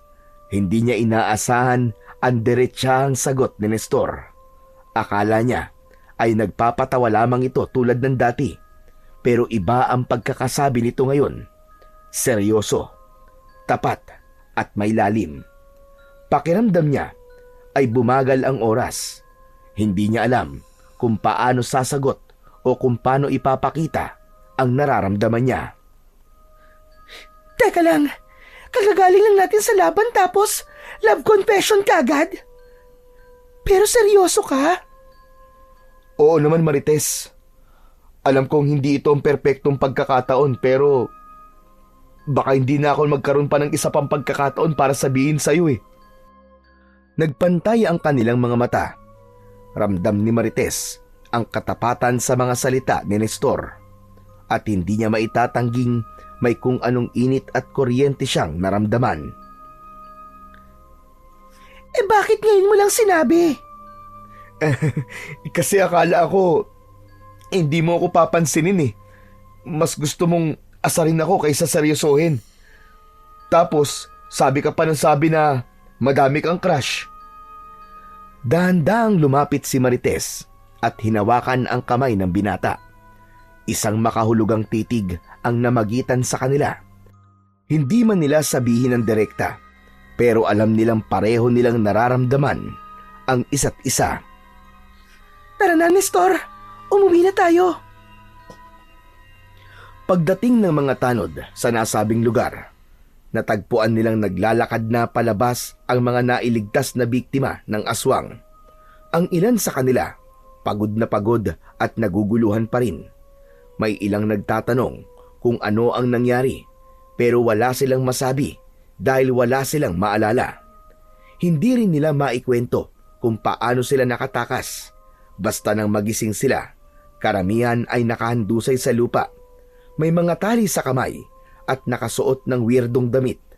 Pinakawalan lang sila ni Marites at ni Nestor. Yun lang ang naaalala nila sa lahat ng mga nangyari. Sa kanilang pagbabalik sa baryo, sinalubong agad sila ng kanilang mga kapamilya. Halos hindi maipinta ang saya sa muka ng kanilang mga magulang at kapamilya. Tuwang-tuwa sila na muling makita ang mga nawawalang kaanak. Ang buong baryo ay napuno ng tawanan, iyakan at sigawan dahil sa sobrang saya. Halos hindi na nila mabitiwan ang mga anak. Tuwang-tuwa na nakabalik na ang mga ito. Diyos ko, anak! Ay! Bakit ang dami mong sugat? Saan ka ba nanggaling? Kanina lang kasama kita sa bahay tapos... Nay, Shh! Huwag kayong maingay! Ha? Bakit ba? Ba't mo ako pinapatahimik? basta nay, huwag na lang po kayong maingay. Saan ka ba talaga nanggaling, anak? Anong ginawa mo? Ba't ganyan ang itsura mo? Hindi agad nakasagot si Nestor. Tinignan lang niya ang kanyang ina at bahagyang ngumiti. Pilit na pinapakalma ito. Nay, ayos lang ako. Wala kayong dapat na ipag-alala. Wala akong dapat na ipag-alala, Nestor. Ang dami-dami mong pasa at sugat. Sa bahay na lang po tayo mag-usap, Nay. Ay, Marites, salamat naman ihat, ligtas ka din. Nako, kung alam mo lang, alalang-alala itong si Nestor sa'yo, kaya siguro tumakas at saka... Nay, yung bibig niyo po, dire-diretso na naman. Nanlaki ang mga mata ni Marites nang marinig mula kay Aling Bet. Napalingon siya kay Nestor na biglang nahiya at napakamot sa batok. Oo na, gets ko na, hindi na ako magsasalita. Just kay mga bata ito. Hay, sige na, sa bahay na lang tayo mag-usap. Pagdating sa bahay, agad na inasikaso ni Aling Bet ang sugatang anak. Hindi siya mapakali habang nililinis ang mga galos ni Nestor. Paulit-ulit siyang bumubulong ng dasal at pasasalamat na ligtas ito. Kahit anong sabihin ni Nestor na ayos lang siya, hindi pa rin tumitigil ang kanyang ina sa pag-aalala. Samantala, kinabukasan, hindi pa rin natigil ang usap-usapan sa kung sino nga ba ang kanilang bayani. Lahat ay nagtatanong kung sino ang matapang na lumaban sa mga aswang. Tanging si Marites lang ang may alam sa totoo. Alam niya kung paano lumaban si Nestor, kung paano niya hinarap ang panganib ng mag-isa, at kung paano niya iniligtas silang lahat. Kitang-kita niya kung paano lumaban ang binata. Bago siya nawalan ng malay tao, pero pinili niyang wag na lang ding magsalita dahil nakita niyang tahimik ang binata sa halip na ipagyabang nito ang kanyang ginawa. Nanatili itong tahimik, nagmamasid lang at hindi naghahangad ng papuri o pagkilala. Iginalang na lang ni Marites ang desisyon ng kanyang kaibigan. Ngunit may isang pangalan na biglang lumutang sa kwentuhan ng mga tao. Yun ay walang iba kundi si Commander Bawang. Si Nestor mismo ang nagpakalat ng pangalang ito. Para sa kanya, hindi na kailangan malaman ng lahat ang tunay na pagkatao ng bayani at tagapagligtas. Mas gusto niyang mabuhay ng tahimik at normal. Unti-unting naging alamat si Commander Bawang sa kanilang baryo. Pinaniniwalaan siyang isang misteryosong antingero na lumalaban sa kasamaan at nagpoprotekta sa mga inosente. Maraming mga matatanda ang nagsimulang magdasal at humingi ng proteksyon sa kanyang pangalan. May mga kwento pa na kapag gabi, isang anino ng mandirigma ang nakikita sa may kakahuyan at laging nagbabantay. Grabe! Iba ka na talaga, Nestor. Sikat na sikat ka na talaga dito sa baryo natin. Huy, hindi ako yun, Marites, no? Nestor, salamat sa lahat ha. Ngumiti si Nestor sa sinabing yon ni Marites. Pagkalipas ng ilang araw, muling nanumbalik ang katahimikan sa baryo. Nagpatuloy sila sa dati nilang buhay. Wala nang nangingidnap, wala nang puting van at mas lalong wala na ang mga aswang. Isang araw, habang abala si Aling Bet sa paghahanda ng almusal, biglang may kumatok sa kanilang pintuan. Nang buksan niya ito, laking gulat niya nang makita si Mang Tolits. Lito? Lito, anong ginagawa mo dito? Mabuti naman at kilala mo pa ako. Gusto ko lang na makita ang anak mo. Ikaw ang nagbigay sa kanya ng mutya ng bawang? Tumango si Mang Tolits. Dali-dali niyang pinapasok ang matandang lalaki at tinawag si Nestor. Napansin ng binata ang kakaibang ningning sa mata ng lalaki. Parang may gusto itong sabihin sa kanya. Nang makaupo na sila, agad na nagsalita si Mang Tolits. Bet, buhay pa ang asawa mo. Nanlaki ang mga mata ni Aling Bet at agad na napaupo. Hindi nakapagsalita. Si Nestor naman ay natigilan. Hindi alam kung ano ang mararamdaman. Ipinaliwanag ni Mang Tolits na hindi kailanman namatay ang asawa ni Aling Bet. Taliwas sa paniniwalaan nilang lahat. Sa katunayan, ito ay may mahalagang misyon na kailangang tapusin. Isang laban na matagal na nitong kinakaharap. Laban sa mga nilalang ng kadiliman. Kaya't napilitan itong lumayo upang hindi madamay ang kanyang pamilya sa gulo. Malapit nang matapos ang kanyang misyon at malapit na siyang bumalik sa inyo. Hindi mapigilan ni Aling Bet ang mapaluha sa narinig.